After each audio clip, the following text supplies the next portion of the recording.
আমরা গভর্নমেন্টে আসার পরে 728 কোটি টাকা অতিরিক্ত একটা দিয়ে মাদ্রাসার জন্য বরাদ্দ দিয়েছে, এবং যা আগের তুলনায় 895 কোটি টাকা বেশি। আলেম ওলামাদের দাবি দেওয়ার কারণে 1519টা মাদ্রাসা জাতীয়করণ করার প্রকল্প হাতে নেওয়া হয়েছে, এবং ওনারা কত টাকা বেতন পান দেখেন অবস্থাটা। একজন প্রধান শিক্ষক পান মাত্র মাসে 5,000, সহকারী শিক্ষক পান মাসে 3,000, এটাও আবার 3 মাস পর পর। একটা ফাইল অর্থ মন্ত্রণালয়ে আছে, আমি আপনাদের অবগতির জন্য জানাচ্ছি।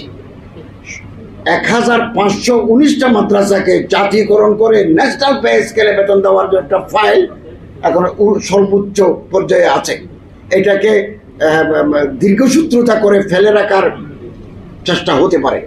আমরা যদি সোচ্চার হই, আপনারা যদি মাঠে ময়দানে থাকেন, অন্ততপক্ষে 1519টা মাদ্রাসাকে আমরা জাতীয়করণ করতে পারবো। 4 দশক ধরে যে বঞ্চিত শিক্ষকরা তারা আলোর সন্ধান পাবেন।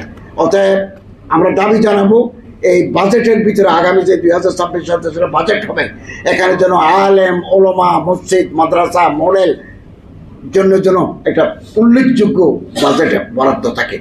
5,57,000 কোটি টাকা ঋণ খেলাবে, 2 লাখ কোটি টাকা হচ্ছে ভুয়া ঋণ, কোস্ট ডেট, কেবলমাত্র কাগজ, তাদের কোনো মর্টগেজ নেই। এভাবে নিয়ে গেছে 2 লক্ষ, বুঝতে পারবেন কি করে? আবার ঘুরে ফিরে তারা আবার এই ব্যাংকগুলো দখল করার পায় তারা করছে। আমরা কি এদেশে ব্যাংকিং, এদেশের ব্যবসা বাণিজ্য কি একবারে টোটাল লাল বাতি জ্বলে যাবে?